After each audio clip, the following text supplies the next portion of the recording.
Traveling the Vortex.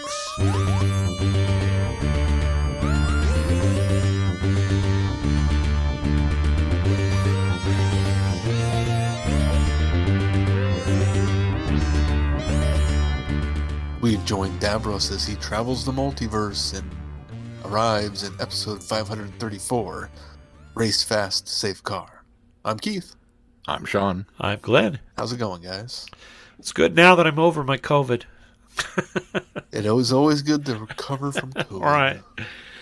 First, apologies to listeners that it's been a few weeks because not only did we run up against the holidays, but I also ended up with COVID and was out for a while. So apologies that, but we're back. We're back now. The bad news is I got COVID. The good news is I got a lot of stuff watched. A lot of stuff watched. So what'd you watch? What'd you watch, Glenn? I'm just going to run down them really quick. I'm not going to do in-depth reviews about them, but I watched Love Gilda, which is the Gilda Radner documentary about her life. I finally saw Black Adam, which was pretty good. It's nothing, phenomenal and great and wonderful, but I think it's better than the reviews it's been getting. I enjoyed it. Yeah. It was a fun film. I don't get to hate on it. In preparations of watching A Christmas Story Christmas, I decided that I wanted to watch A Christmas Story 2, which was that low-budget low-budget sequel that they did. I'd forgotten all about that one. Back in 2012. The only person that I was familiar with in it was, now I can't remember his name. Is it Daniel? No. Oh, no. He was one of the Wet Bandits, the tall guy. Daniel Stern? Daniel Stern. Stern played the old man in it. It's not terrible, but it's not a worthy sequel. And I think it's Ralphie and he's in high school now, and now he wants a car as opposed to a BB gun. And the kid that's playing Ralphie, I think took it a little. I know what they were trying to do with the character, but I think he was a little over the top. Everybody else was kind of, probably tempered enough and similar to the characters in the first film, but they just, he was a little too over the top, and I think he was being pushed to be that way. So. But then I did end up watching A Christmas Story Christmas, which is a much better sequel. Really, really enjoyed it. I watched Weird, the Al Yankovic story. I don't want to disappoint Sean too much, but I wasn't a fan. I give it about 2.5 stars. So here's the thing. I really appreciate what they were doing. I know what they were going for. I got the joke, and it makes sense for Al. However, I think it was just, there was too much silly, and I know it's supposed to be silly, but it is a good Funny or Die short film. It is not a good feature-length film. So I didn't like it. And I loved UHF. I love all of Weird Al Yankovic's music. This one didn't land for me. This parody didn't land for me. I watched The Night Before, which is the one about, it's a stoner Christmas. It was not good. I did not like it. I watched Violent Night, the new one with, what's his name? David Harbour. Yeah, David Harbour. Good movie. Hyper-violence gets in the way. Didn't need to be there, but it's a good movie. I like the premise. They could have easily probably made it PG-13, and it has been as good as it was. It did not need to be hyper-violent. I'm getting old, and I think my sensibility for violence is probably going down. I watched 8-Bit Christmas, which probably was one of the best things I watched. It's basically a Christmas story for our generation. I don't know if you guys have seen it yet. It's the one with Neil Patrick Harris, and he's telling the story to his daughter of how he got his Nintendo Entertainment System, and his sister ended up getting a Cabbage Patch Kid, and it's kind of it's a coming of age story set at Christmas when they were kids, and hijinks ensue, and it's really good. I really, really enjoyed it. 5 stars on that one. And then I'll bump that up a little higher on the list for next year then. Yeah. I saw A Bad Mom's Christmas come across one of my feeds, so I decided, I couldn't watch that without watching Bad Moms. And so I watched it. That's the one with Christina Applegate, Mila Kunis, Kristen Bell, and Agatha. Hahn. Catherine Hahn. Catherine Hahn. Good movie. It was a lot of fun. Pretty silly, but fun and interesting, and I liked it. A Bad Moms Christmas, on the other hand, not a very good movie. It's a sequel, and of course it understandably so brings their moms into it, and that's Susan Sarandon, and I can't remember the other two actresses. I didn't hate it, but it wasn't great. And then here's the other one that Sean's going to be upset that I didn't like: Everything Everywhere All at Once. You take that back, sir. Absolutely love the premise of it. I completely appreciate that the originality and what they were trying to do. There's way too much silly that gets in the way. Way too much silly gets into the way of a good story. And so that was enough to really derail it for me as far as enjoyment. Huh. And that was it. Quite a bit. It was quite a bit. When all you can do is lay on the couch all day. You just kind of stream this. You had an eventful COVID. Yes. I don't think I've watched that many films altogether. That's from the 19th to the 24th. Wow. Yeah. Jeez. What's that, 5 days? 5 days and that many films. And that's not including ones that I didn't put on Letterboxd, because I actually still watched Christmas Vacation, Love Actually, some of my Christmas staples. Muppet Christmas Carol was one other Christmas one that I watched that is Die Hard. So those were even on top of everything that I just said. Those were just new ones that I hadn't seen yet. That I'm crazy. Anyway, what'd you guys do? We introduced the kids to Nightmare Before Christmas. Ooh, what'd they think? Okay. I don't think they loved it, but they might still be a little too young for it. Yeah, Liam loved Halloween so much this year, and then was afterwards watching YouTube videos that featured Jack Skellington in it. I was like, well, maybe he might be interested in kind of, bridging that gap. And they were interested for a little bit and kind of lost interest after a while. Yeah. So, but that's kind of be expected at that age. They made it through most of it though, so I was impressed by that. That's good. Other than that, I finally got Orville season 3 finished. Yay! Which was good, but it felt a little too drawn out. It felt like they could have tightened it up a little bit. I don't know why some of those episodes were an hour and a half. It just felt very long. Good storytelling, and the growth of the show as a show and what it's doing, I heartily applaud. I just kind of wished it was a bit more condensed. I had to watch some of them in 2 sittings because it just got too late at night and I needed to go to bed. So I'd rather be able to have them a little shorter and maybe do 2-parters out of them instead of one long episode through some of them. Huh. That was my only complaint with it, though. I thought it was great. And we had a good Christmas. Everyone came to us, and the kids enjoyed all their presents and really got into opening everything. So, yay. How about you, Sean? Well, I will also do a quick rundown. Like Glenn, I kind of binged a whole ton of new-to-me Christmas movies, including The Life and Adventures of Santa Claus, which I'd never heard of. But it's a Rankin and Bass, and it's... Oh, yeah. I didn't know it was based on a book, either, by, what's his name, Dahl.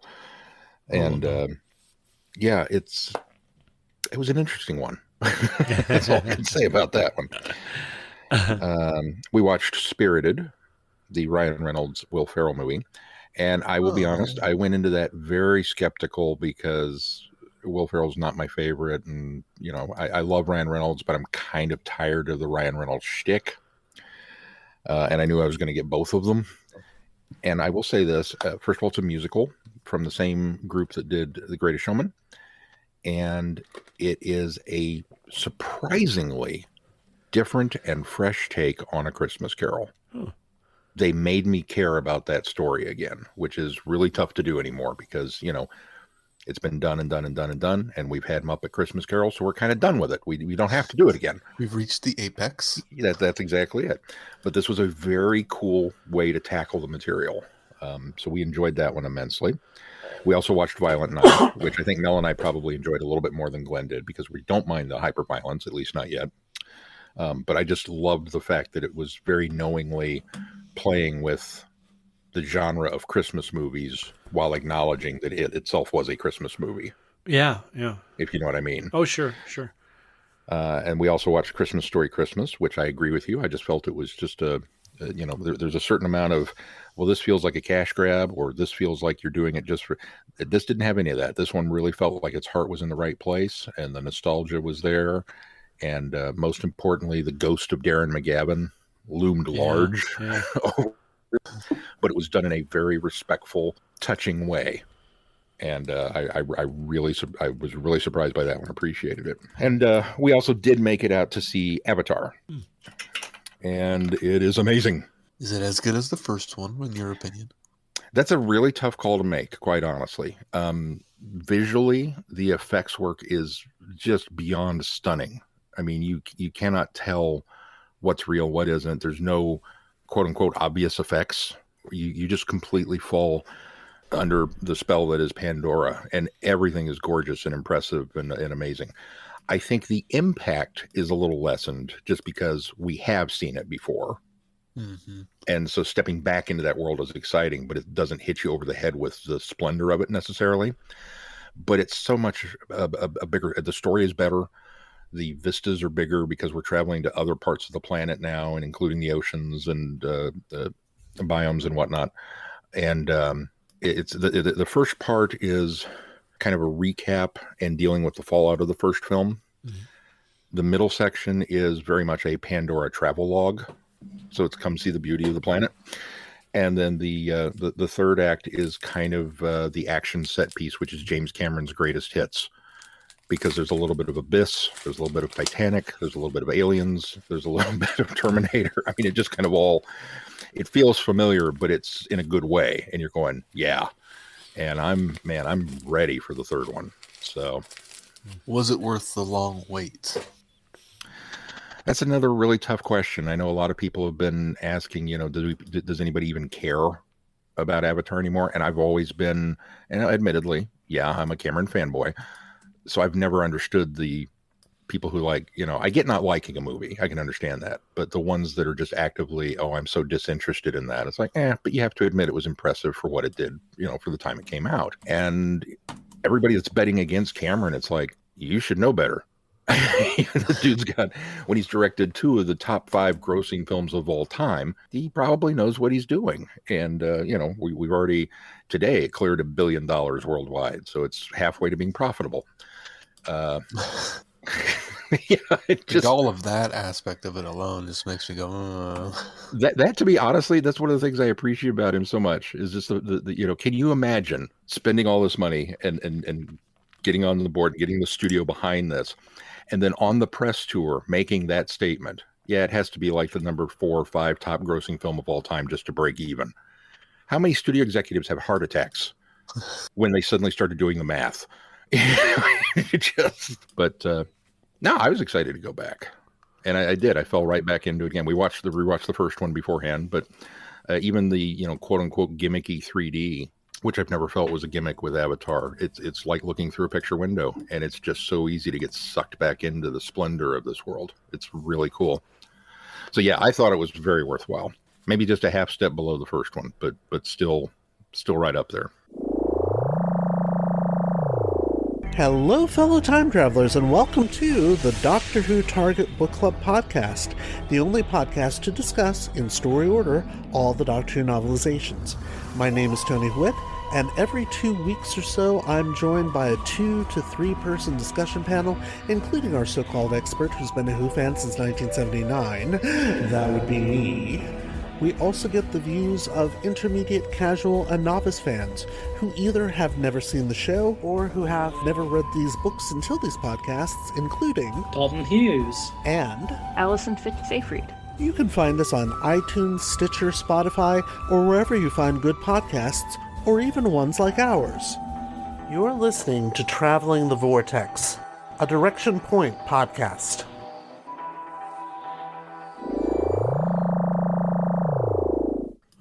Well, let's talk about some news.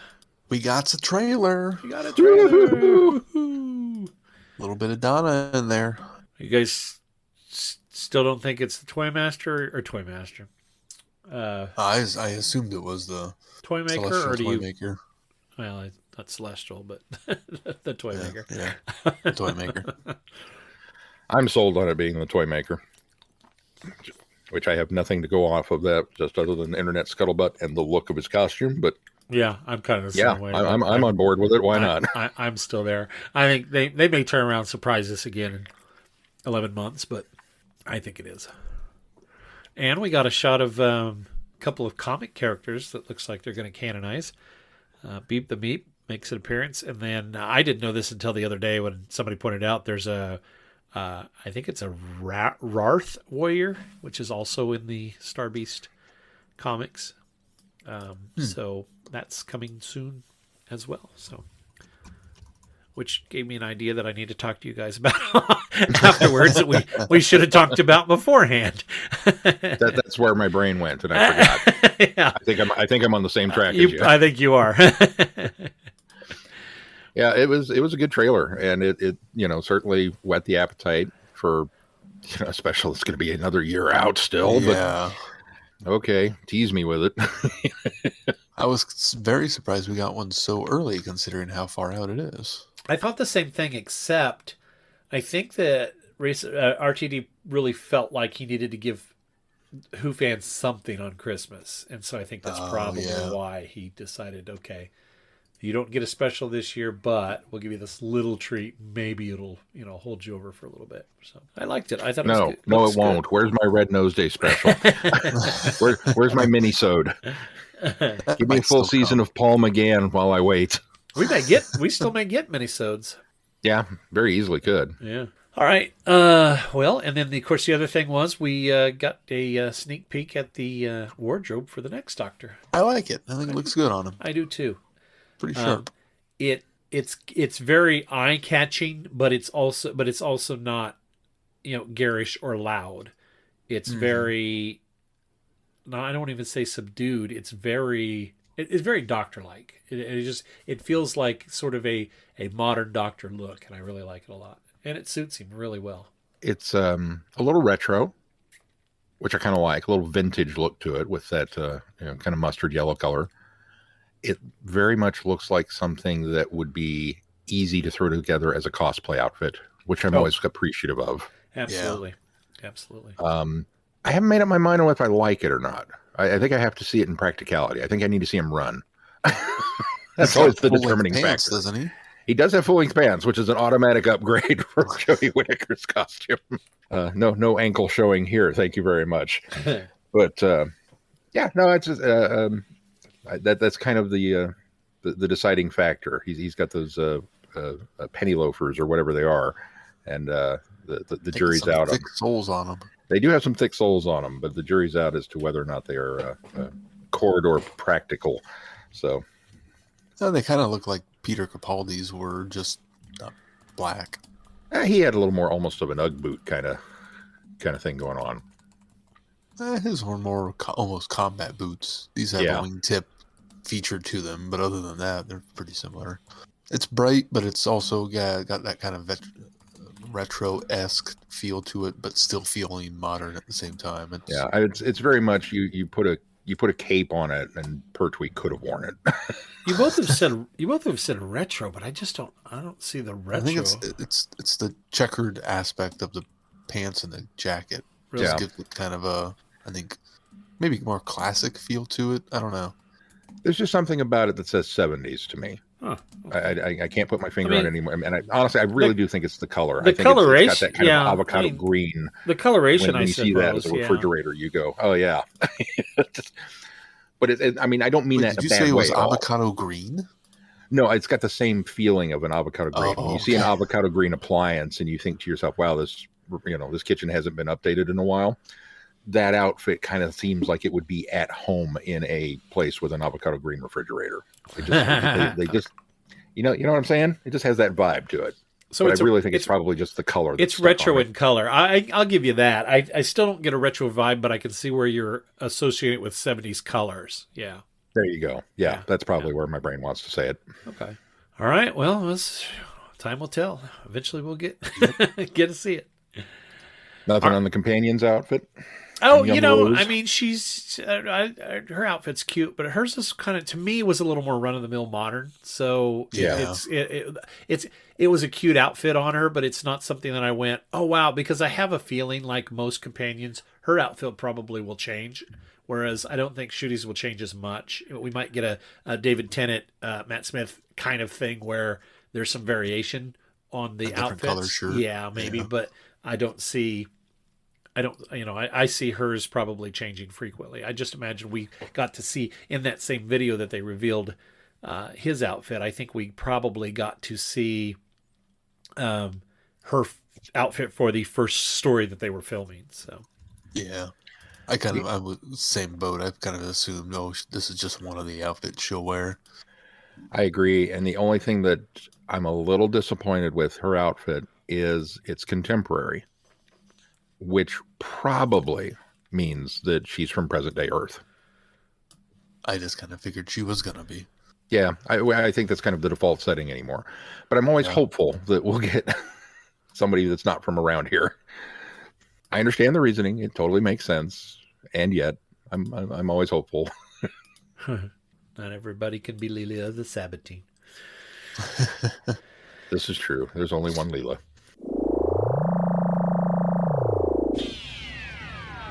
You were invited on an adventure across all of time and space, in a completely random order.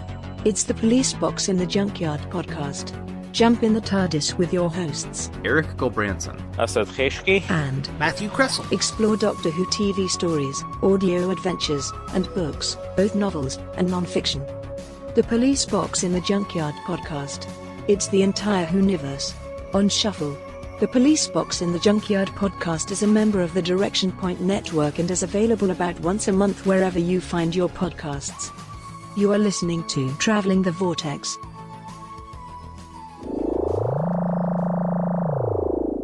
All right, well, let's move on to our reviews. The Time War, Volume 4. From Big Finish Productions.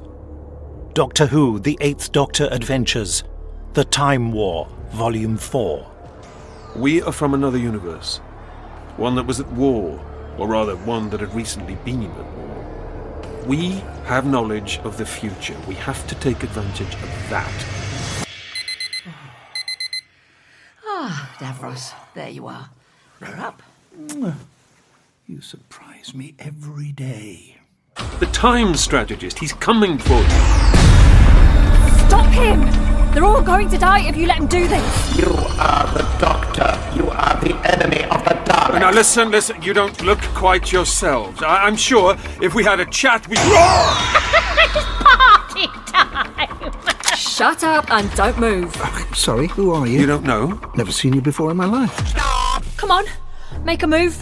I'd love you to find out exactly what a Dalek gun does to someone. Exterminate! We will return, restored, stronger, immortal, and we will rain down fire upon you and all your people! Big Finish. We love stories. Whole planets have shifted. Some have vanished altogether. War is over. But there is no peace. Palindrome. The Eighth Doctor and Bliss are dragged into the Time War as the Daleks replenish their army using Davros himself. In an alternate universe, Davros lives in peace, until the Doctor and Bliss arrive and the Daleks emerge in a new reality. Bum, bum, bum. We're reviewing part 1 and part 2 together, right? We're not going to break these. Yeah. Okay. Then I will concur somewhat with that bum bum bum. I concur with the bum bum bum. I thought it was fantastic. It's a story that first of all, for us, the elephant in the room, palindrome stories are hard.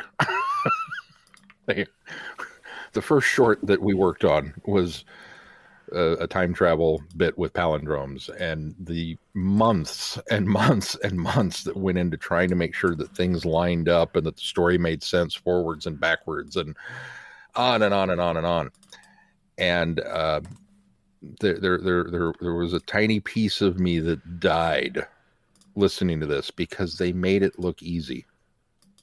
It's so well written.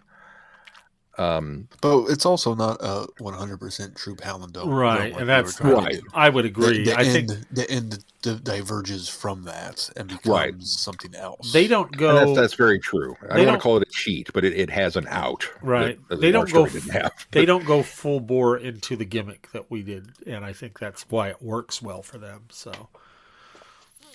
Yeah, because it never feels like you're retreading the same events, but it's so different perspective from when you listen to it the first time that it doesn't feel like a retread at all. Right. Right. No, I starting it off and getting this befuddled little scientist and his wife, and I kept listening to him. And I thought, man, that really sounds like Terry Malloy. And then she called him Davros, and I went, oh, okay. What is happening here? What are we doing? And then they died, and then he woke up. And so when you get that right off the bat, day 5, like, oh, I thought it was like just a cracker story. I really liked the way this was set up. I think probably my only problem with it, and correct me if I'm wrong, is you guys might remember better than I want to say it's Inferno when they shunt the Doctor into an alternate parallel universe. Isn't there some spiel or line that Pertwee gives about how much this doesn't happen, and that the parallel universe thing it's so incredibly extremely rare that this was such a fluke that he wound up there, and they really for the most part hadn't touched parallel. If I'm thinking correctly, that was kind of Doctor Who's thing, is you have all in time and space to play with, but you don't do alternate dimensions, you don't do parallel worlds. And it really wasn't until the Pete's World Cybermen that we kind of got another one, if I'm thinking of this correctly. I don't remember well enough. You might be right. Okay. Yeah, I think you're pretty close. I can't remember fully either. I genuinely want to say that it was a rule, maybe not a hard and fast rule, but it was a kind of a rule that they had established within the show that, you just don't do that. I do think it's a rule that Big Finish hasn't adhered to as much as the televised stories. So this is also Big true. Finish has done more multiverse type stories, especially throughout this time war, obviously, than the TV show has. And I've kind of still chalked it up to alternate timelines does not necessarily equal alternate universe or and it really wasn't until the Timeless Child saga kind of came along and said, oh no, this is a thing, which is another reason why I didn't like that particular story, was because it felt like, well, you're spitting in the face of this kind of sort of hard and established rule that I really need to go look up and see if it's a thing, and then maybe I'll feel better about it. But this one really kind of takes the whole, it's probably just as hard it's probably just as hard as and established as the 13 Regenerations. But that's probably the only real qualm that I have with this one, and it very easily could be fixed if I'm remembering this incorrectly. So somebody out there in listening land, let me know if I'm crazy. But it just seems like we kicked open the door and went, yep, multiverse, everybody's doing it, so here's ours. And the whole story is hinged around this idea of merging all these different universes in order to have infinite Daleks, which is a terrifying idea. I mean, oh my God, can you imagine?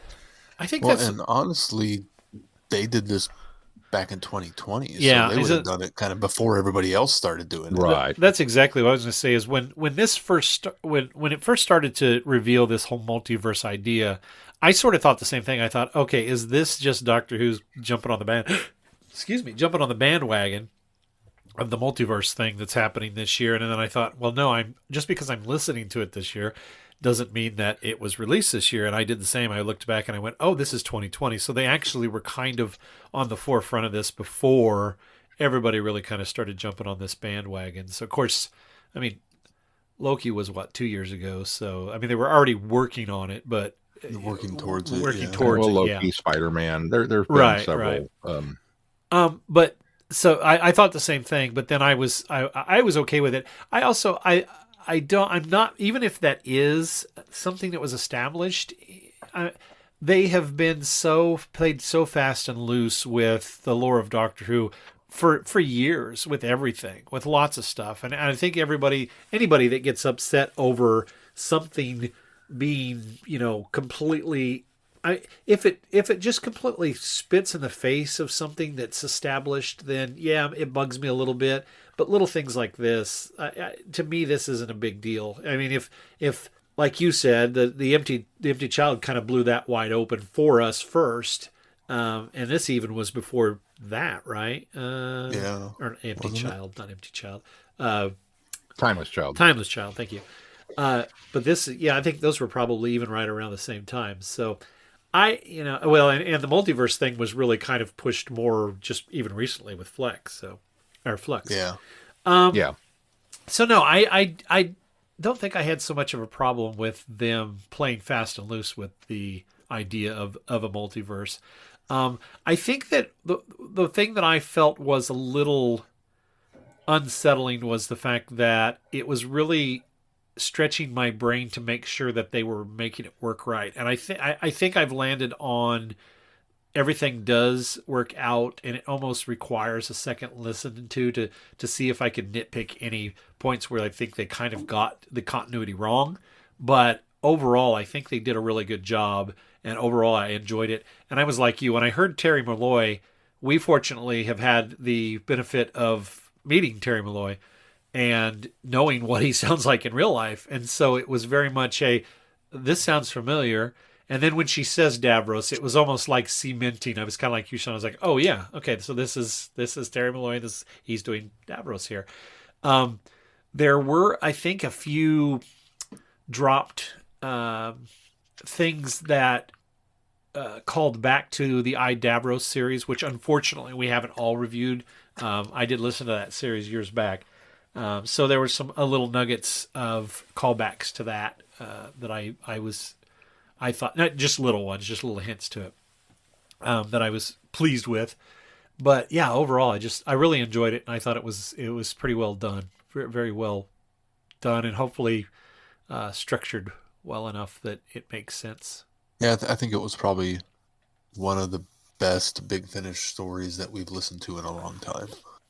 I think the way it's structured, the way they execute it, all just fits so well together, and then it does take the turn at the end to take it so it's not a true palindrome, but that's okay because that's where the story needs to go in order to not just be a constant loop anyways. Right, You gotta have to break that loop to move forward. And my only small complaint is it was cool to have the Nightmare Child reference, but then afterwards I thought to myself, well, why would they do that when they didn't establish how the Daleks ever brought Davros back or how he was brought into the Time War? That's never been really explained. And this would be a fantastic story of how it happens. Yeah. This story would be the most epic way to bring Davros back into and also why he kind of looks and sounds a little bit different from when we've seen him in the past, because he's a different variation of Davros. It would fit a lot of things for Davros's timeline and make more sense had that one little drop line not been in the story. I had sort of felt like they were going there with it. But yeah, they do drop the fact that, he was presumed dead after they said presumed dead after facing the Nightmare Child or something like that. Yeah. And then you hear him talk about that too. Yeah. So I think that is the only part of it that brings it down for me is in the scope of the bigger picture that kind of drops it a little bit. And we do sort of start to establish and unravel why what's happening is happening because of the events that the were valued did previously, and that ended up causing the time strategists to have to kind of take this approach to bringing the Daleks back. So, yeah, this whole box set retroactively fixes my problems with the last story, which I kind of figured it would. It's I want to throw out, first of all, my hat is off to Nick Briggs once again for not only providing the voices of the Daleks and doing so in his usual outstanding stellar way. In particular, his time strategist, which has this nasty rumble to the weight of this thing. And when it we'll get a little bit more into the final, but when this thing talked, it was like, eek. And it's one that I was listening to in the car, and had it on for just a little bit while Mel and Shai were in the car with me. So I had to stop and kind of explain to Mel what was going on so that she wasn't completely lost. Started it back up, and Shai pipes up from the back seat, "I don't like that monster." Which my first, my first instinct was, yeah. And my second was, oh my God, I've been making her listen to this. I kind of forgot that she was there for a minute. They're talking about horrible genetic manipulation and things, and the time strategist is going on and on and on. It's like, oh yeah, let's we'll listen to that later. Then. The Wiggles, okay. We'll put some of this on. But yeah, he creeped me out in several scenes, just listening to that bombastic, the bass that emanated out of that thing was incredible. But yeah, just all around, this was a really cool story, and I agree with Keith. It's like this is a, as far as I'm concerned now, it's in my head canon. I don't really care if the Nightmare Child reference doesn't work or not. For me, this is kind of how Davros came back. And I'm just going to, it would be nice if we had in addition to this grand timeline of the Time War, if we had where certain events in proper Who were inserted into this so that we kind of knew, if we knew, is this all meant to be set up before this or from different people? I suppose it could just be from different people's perspectives. Although it does, explain how Davros, well, no, because that's kind of resolved in the David Tennant story anyways. Never mind. I was going to say it could explain how how he escaped from the Nightmare Child to be with the 12th Doctor later down the road, but the 10th Doctor story takes care of that anyways. Yeah. And then there's that part of me that just has to accept that, Doctor Who villains are never killed even when they are. Oh, yeah, absolutely.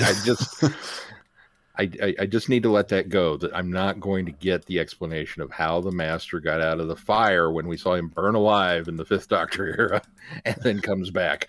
I'm just not going to get that. I need to let go of it.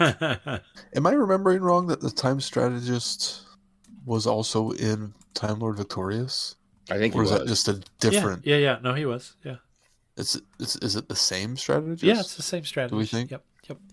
And in fact, I kind of got the impression. Well, I think we're going to get there, but I got the impression that this was where, I in my headcanon was this is where he ends up bringing the Emperor back, and this is the Emperor that we end up with in the Daleks series that we got as well. Oh, okay. I got the impression that this was where this has happened, that he's brought the Emperor into the picture. So, which for me, this whole multiverse thing is a wonder for me. We'll talk a little bit more in a little bit. Of course, but, it's a wonder for you, more Alex. But it also it also fixes everything, because now I can say, okay, well, those Daleks from the comics back in the 1960s that had a completely different origin story. Well, of course they did, because they're from another dimension, and they were actually, everything was pulled across, together as one. So this all works really well for making everything canon Dalek-wise.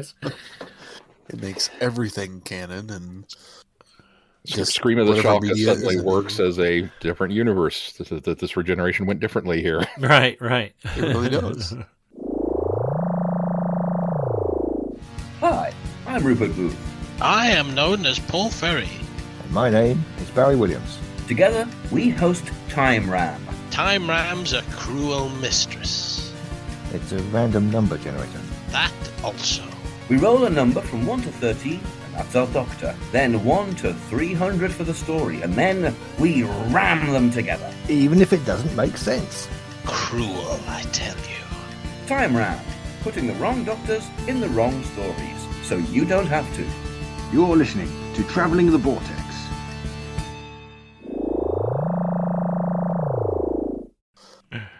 Should we move on to Dreadshade? Yeah, absolutely. Before we keep talking about restoration of the Daleks. The Time Lords, including the General and the 12, adjust to life after the Time War until the Doctor and Bliss return with a warning. This is an odd backhanded compliment. This is the weakest story in the box set, but it's still pretty darn good. I just don't know that they resolved anything in the course of it, if that makes sense. Yeah, no, totally. I kind of thought about this. You're absolutely right. Yeah, it doesn't really resolve anything, but it's important to take that step back and get into the mindset of the rest of the universe in order to understand where they are and why they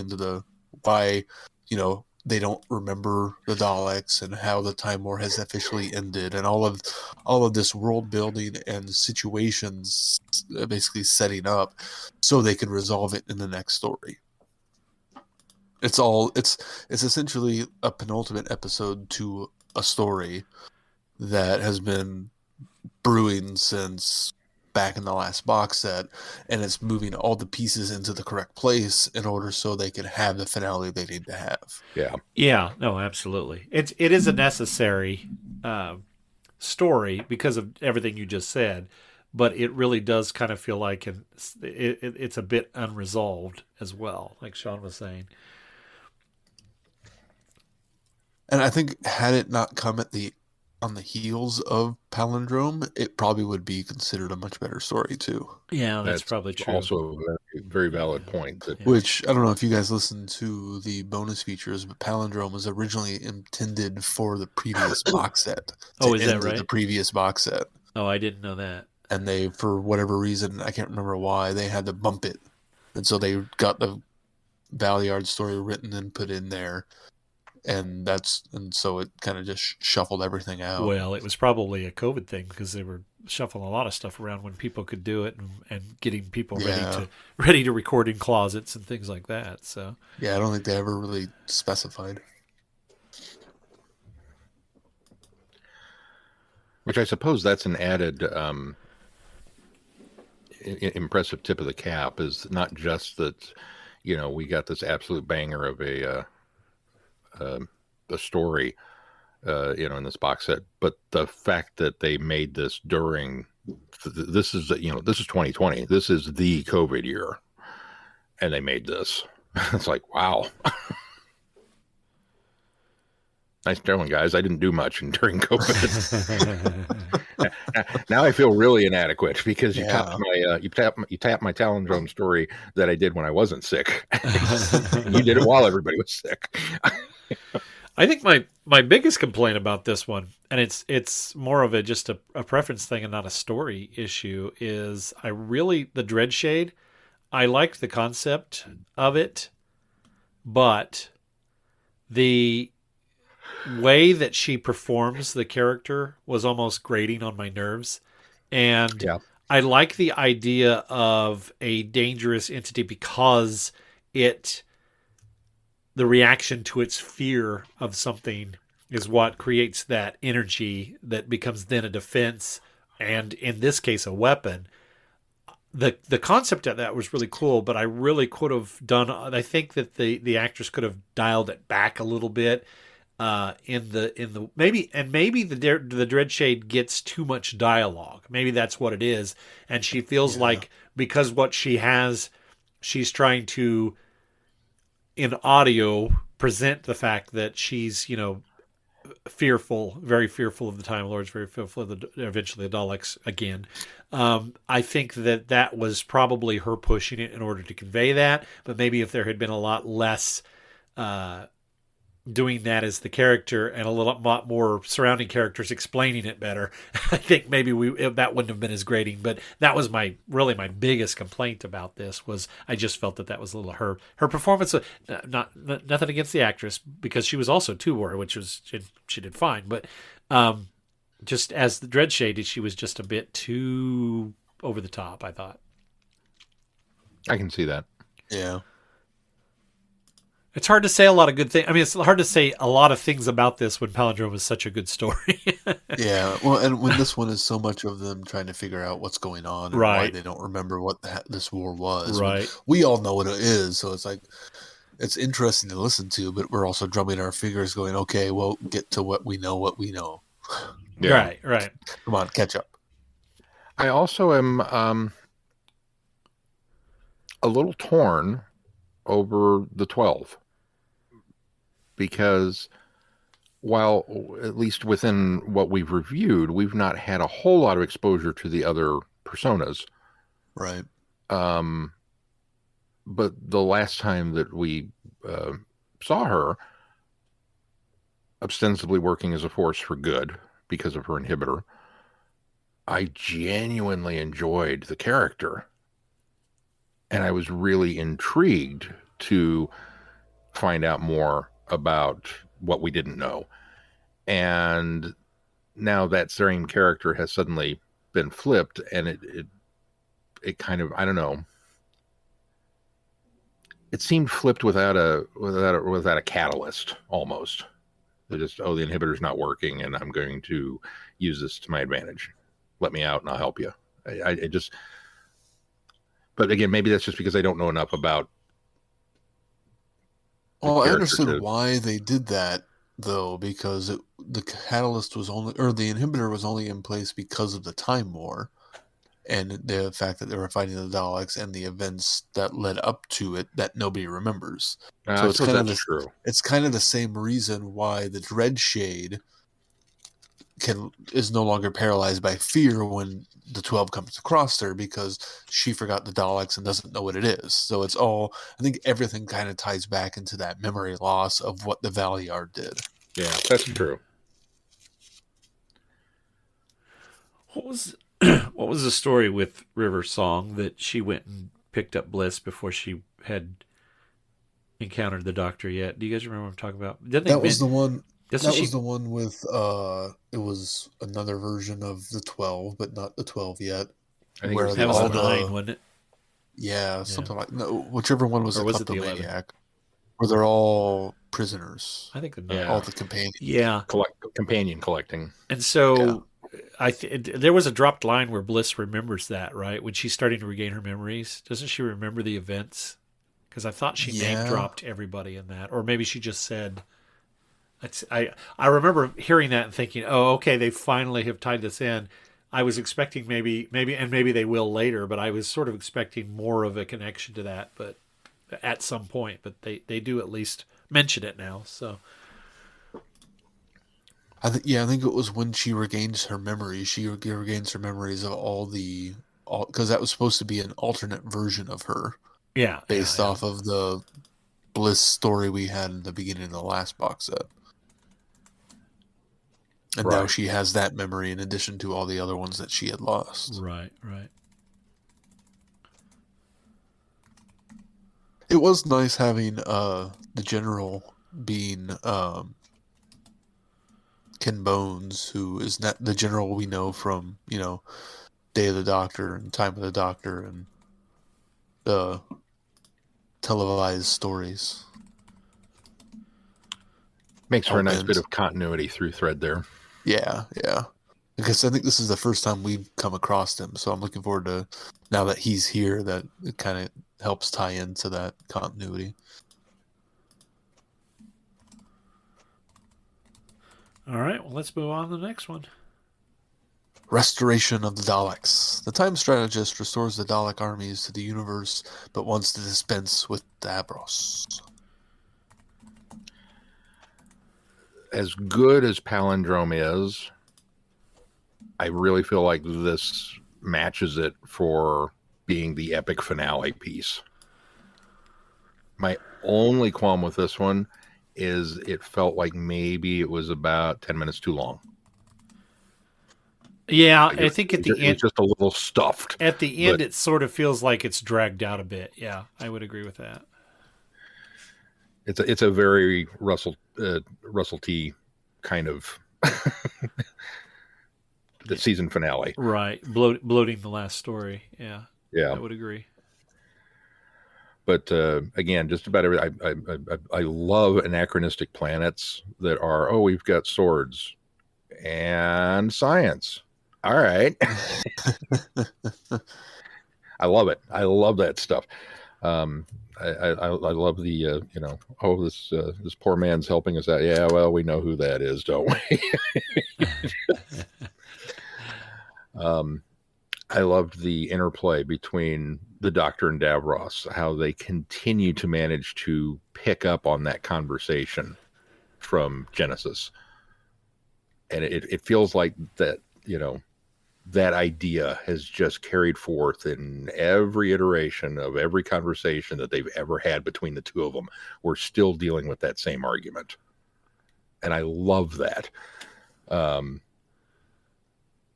then, of course, Davros being Davros, he's got a trick up his sleeve with this. Oh, yeah, now we can do this. And there'd be different Daleks to destroy the Daleks. Which it just, you know, it's all shades of remembrance. There's a Dalek civil war that raged because some of them were loyal to him and some of them were loyal to the Emperor. And oh, surprise, we brought the Emperor back. I was like, oh, yeah, just put it in my ear holes. I need more. Keep going. You know? I just sat there with the, you know, just I am along for the ride. Take me. I'm gushing. Somebody else take over because I thought it was good. I don't know if it was as good as that, but I can't kind of explain why it didn't feel that way. I think maybe that overstuffed aspect of it felt like there was just so much going on that it was hard to. It was a little hard to kind of keep up and keep going with it. I'll agree with that, but I didn't feel that way until much closer to the end. Like I was totally on board with every decision they made throughout this, throughout the run of this thing. And even Bliss managing to talk the Time Lords into coming down and rescuing people. And it's like, oh yeah, the cavalry's finally here. It's time. You know, we're going to get these TARDISes landing and people are, you know, piling in and yay. But yeah, it wasn't until the end bit that it was just like, okay, wrap it up. I'm exhausted. Yeah, I kind of agree. I think that I think what I liked a lot about this was that the doctor really feels like he's on his forefooting on this one as well, because he's sort of manipulating both sides of this. He's using the time strategist against Davros. In turn, he's using Davros against the time strategist, who is in turn using the Emperor against Davros. I think that I liked that, the way that the Doctor is kind of manipulating things and always seems to be just one step ahead of what everybody else is doing. And so I kind of like that aspect of it, because it seems like a lot of the Doctor stories that we've been listening to, the Doctor feels like he's been on his back footing. And I think part of that's because the Eighth Doctor's reluctance to get involved in the Time War. And so I think that that's why the stories that preceded this sort of felt like they were having to put him off his guard for the most part. And I think that, and Palindrome, I think, does a good job of putting him on the forefront as well. The problem with that one is he doesn't see it coming because time has been running backwards in such a way. But in this one, it's very much him seeing the cards in front of him and playing the cards right. I liked that about this story. And he's really not in Palindrome all that much. No, he's not. Either. Yeah, so, it's a very Dr. Light story. This is kind of a nice reshifting of, despite all of the chaos and everything that's going on, putting that spotlight back where it belongs. Right. And letting him deal with the chaos of the events.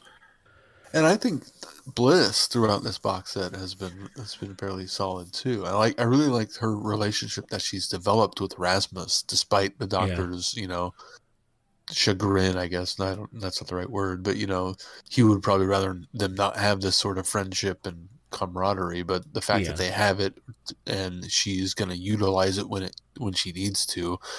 I mean, it almost feels like there's almost a friendship there too that I like.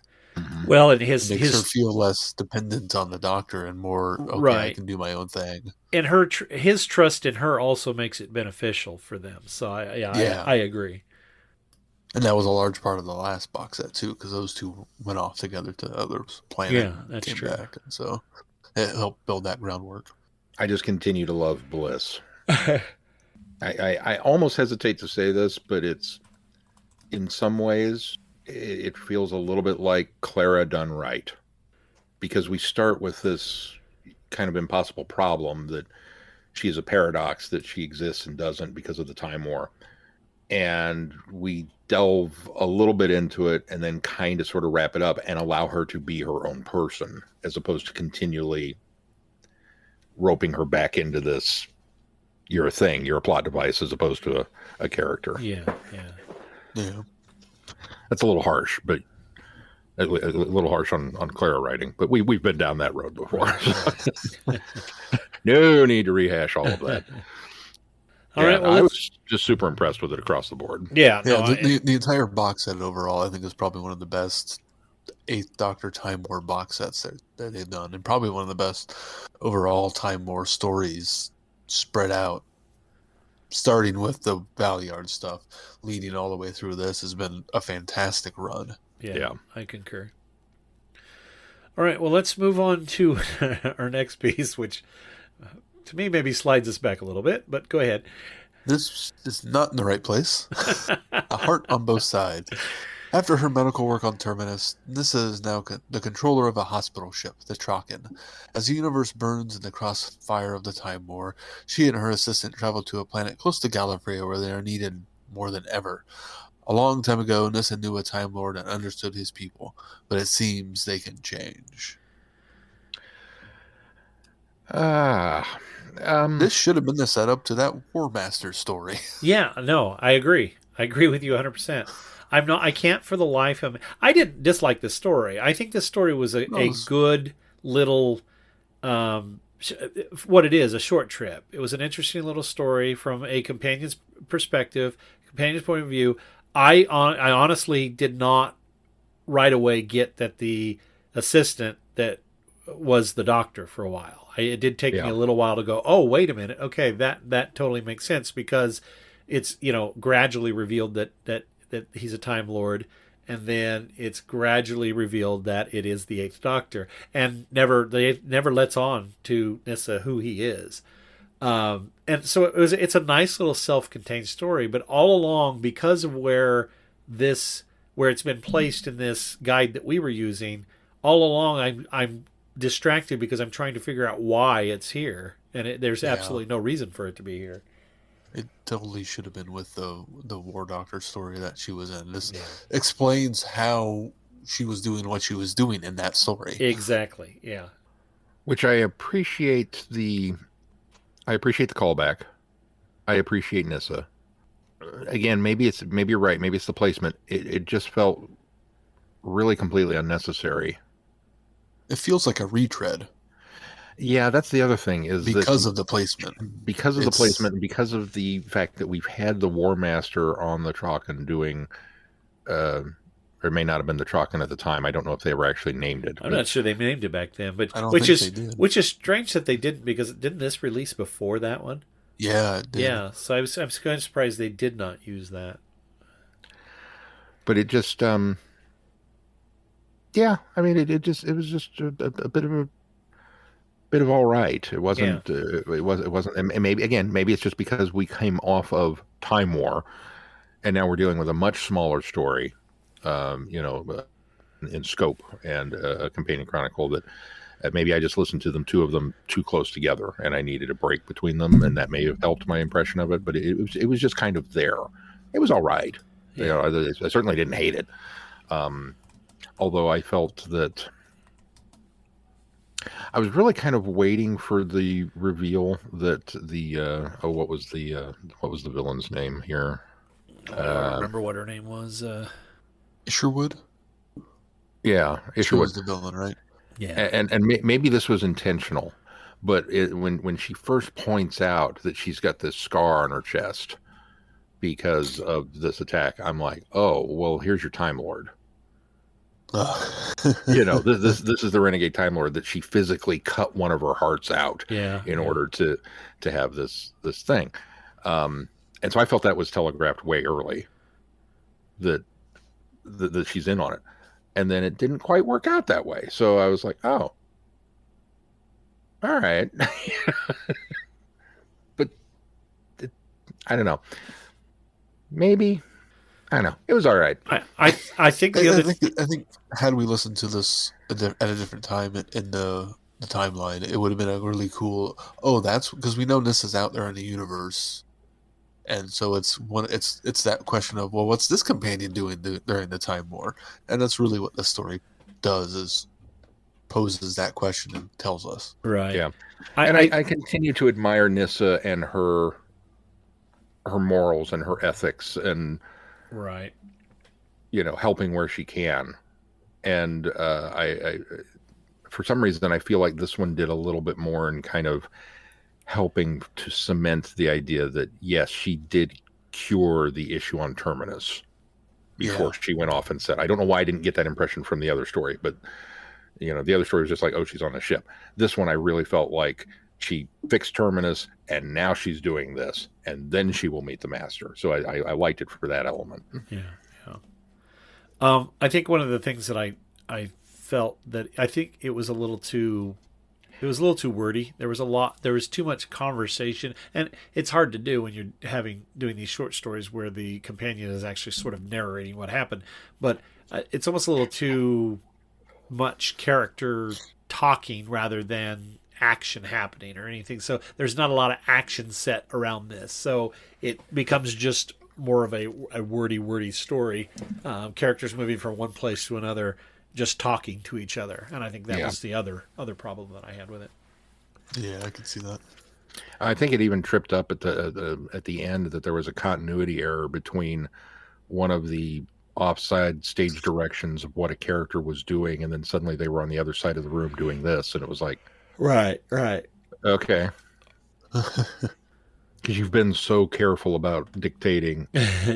They moved here, they went and did this. There was a lot. I get what you're saying. There was a lot of that kind of wordiness to it. Right. They all say, who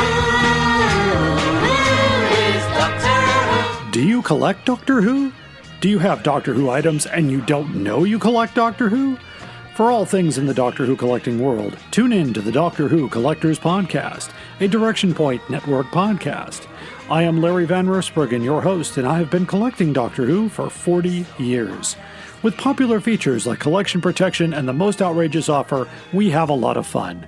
Available anywhere you get your podcasts. You're listening to Traveling the Vortex, a Direction Point Network podcast. All right, Sean. Well, what do we got coming up next on the schedule? Well, coming up next on the schedule, we will finish Act 2 of the Time War by kind of stepping away from the Time War for in a weird way. We're doing Classic Doctors, New Monsters, box set 2, and we will cover all 4 stories within that box set, but only the 4th story, Day of the Vashta Nerada, ties into the proceedings of the Time War. And we will kind of give a very brief cursory overview of the other stories in that set, of set 1 that kind of fit into this and where Day of the Vashta Nerada slots in between them. Yeah. But we will do that, and that will finish off the proceedings of Act 2. And I think Glenn should retype this whole schedule and move a heart on both sides to where it should go. And just say that this is the official approved Traveling the Vortex timeline. Well, I think there's a couple other things. I was going to say I'd have to go back and refresh myself on. There were a few other things that I think I would shift around a little bit as well. Because we were all going, why is this one here? Yeah.